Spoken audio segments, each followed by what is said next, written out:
dari ayat 14 sampai 17, memang kalimat 17 pun, inilah perintahku kepadamu, kasihilah seorang akan yang lain, kan. Inilah tuntutan Tuhan untuk kita saling mengasihi. Tapi yang bahagian yang terakhir ini adalah, saya tidak banyak mau bicara tentang berbuat, tetapi aku memanggil kamu sahabat.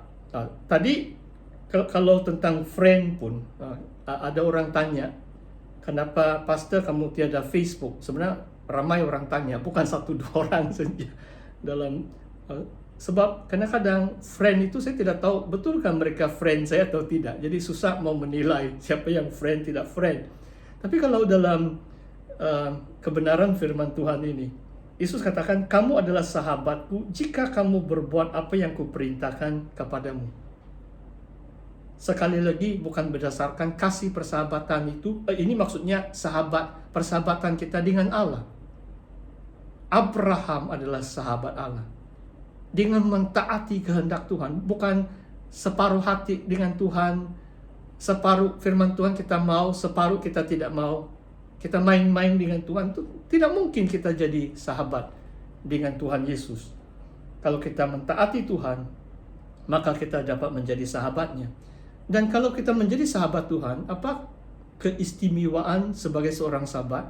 Dalam bagian B ayat 15, ini bagian yang terakhir yang saya mau share dengan kita.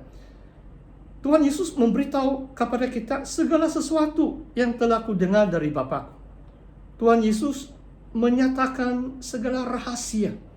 Wah, firman Tuhan.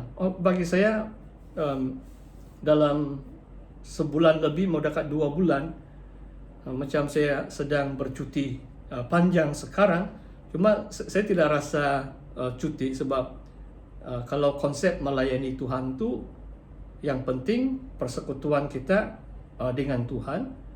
Dan dalam apapun keadaan, mungkin pastor mau share sedikit, sebab hari Minggu kebanyakan gereja ada larangan. Jadi ada 2 kali saya sudah naik ke gereja, tapi sampai di pintu saja saya hanya buat kebajikan saja, Mas, sebab saya tidak mau mereka stres kalau saya tiba-tiba masuk.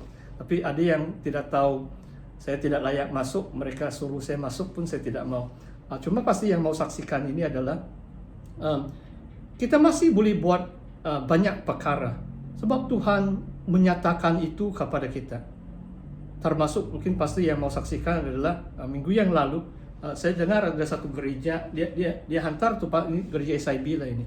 Dia hantar pastor penginjil di Pulau Bangi. Jadi mungkin saudara pernah dengar kesaksian pastor yang saya masih lagi takut ini mabuk laut, ini sisik. Jadi kalau tiada undangan dan tiada tujuan khusus, saya tidak mau naik ferry atau kapal laut sebab takut ini sisik. Dan sebab saya tahu saya tidak dapat pergi, bila saya dengar itu, saya tergerak. Jadi saya menderma 5 naskah buku Injil Yohanes. Saya bilang sama itu pastor, kamu bagilah ini pastor penginjil kamu, nanti dia boleh buat kelas pemuridan di Pulau Bangi. Mungkin itu diantara yang saya buatlah. Jadi kalau setiap hari Ahad, bukan hanya kita datang di gereja, tetapi buatlah sesuatu yang memuliakan Tuhan, perbuatan yang baik. Dan apakah yang Tuhan Yesus maksudkan memberitahu kepada kamu segala sesuatu yang kudengar dari Bapa? Mungkin pastor mengakhiri perkongsian dengan memberi sedikit observation apa yang sedang berlaku di dunia sekarang. Dan sebenarnya keadaan dunia macam semakin kacau. Macam 4 tanda, 4 penunggang kuda dalam Wahyu 6 itu digenapi dalam beberapa hari ini. Yang 3 hari yang lalu ada seorang pastor datang melawat di rumah saya, dan dia tanya apa keadaan, apa yang pandangan pastor tentang akhir zaman, adakah kita semakin dekat. Saya masih share 3 hari yang lalu, dunia ini aman saja ini. Sebab saya suka tengok berita dunia. Sebelum 2 hari yang lalu, peperangan hanya mungkin tidak sampai 20 negara. Di Afrika, Ethiopia ada peperangan. ada beberapa tempat saja. Di Syria pun kadang-kadang masih ada. Dan ada beberapa tempat di Yemen, itu di selatan Saudi Arabia. Jadi tiba-tiba, memang ini berita sudah berminggu-minggu, Rusia menyerang Ukraine, dan sebenarnya lawan Rusia ini NATO. NATO ini dianggotai 30 negara Eropa, diketuai Amerika Syarikat. Tiba-tiba kalau NATO membalas Rusia, 50 negara dunia akan terlibat dalam kancah perangan. Dalam Wahyu 6 mengatakan 1/4, kalau 50 negara ini, dunia kita ini mau dekat 200 buah negara. Jadi, wah, kalau tidak terkawal lah, ini perang dunia ketiga pun boleh jadi ya. Sebab kalau kita dengar ucapan Presiden Rusia, dia beberapa kali sudah dia menggunakan senjata nuklir. Rusia ada lebih 6.000 bom nuklir. Seluruh dunia pun boleh dihancurkan kalau 1.000 bom nuklir.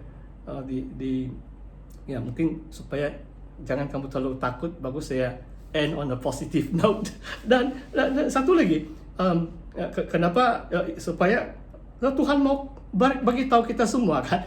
Di antaranya juga kemarin kita juga melewati atau melimpasi satu tahap yang saya berjuang. Saya bilang Malaysia belum sampai 10% lagi ini yang dijangkiti COVID. Ratusan penduduk Malaysia dijangkiti COVID, melebihi 3.31 juta orang Malaysia. Melebihi 10% sudah, sebab penduduk Malaysia itu 32.7 juta. Baru kemarin melewati, sebab hari ini 31.000 case di Sabah pun kadang-kadang. Tapi saudara, jangan kamu resah. Kalau kamu ingat khotbah pastor mungkin 6 bulan yang lalu, yang paling penting adalah meterai di dahi mereka. Tuhan adalah perlindungan kita. Kita mengandalkan Tuhan. Dan kalau secara manusiawi pun jangan takut. Ini gelombang Omikron ini, saya harap 6 minggu, paling-paling 2 bulan dia reda sudah. Ada beberapa negara Eropa yang dilanda Omikron, sebab sudah 2 bulan mereka mulai sudah turun. Ada beberapa Sweden, Denmark, England, mereka pun bebas sudah SOP, langsung tiada SOP apa-apa. Mereka kembali kepada zaman pre-pandemic.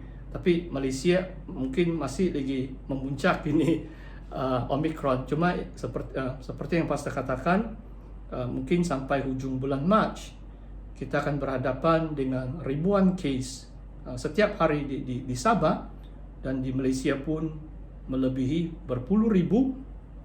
Namun ini semua sudah dinubuatkan.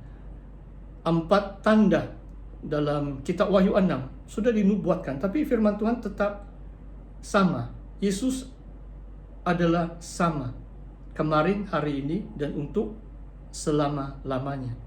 Asalkan kita berpegang kepada iman kita, hidup dalam persekutuan bersama Bapa dan Anak, menuruti perintah-perintah Tuhan Yesus, kita akan tinggal di dalam kasih Yesus Kristus untuk selama-lamanya. Sampai di sini perkongsian firman Tuhan buat saudara dan saudari malam hari ini. Sebelum saya mengundur diri dan berdoa, saya ingin mengambil kesempatan untuk mengucapkan terima kasih kepada Deacon X Nickel menjemput saya mengungsikan firman Tuhan. Dan saya tidak lupa mengucapkan terima kasih khususnya kepada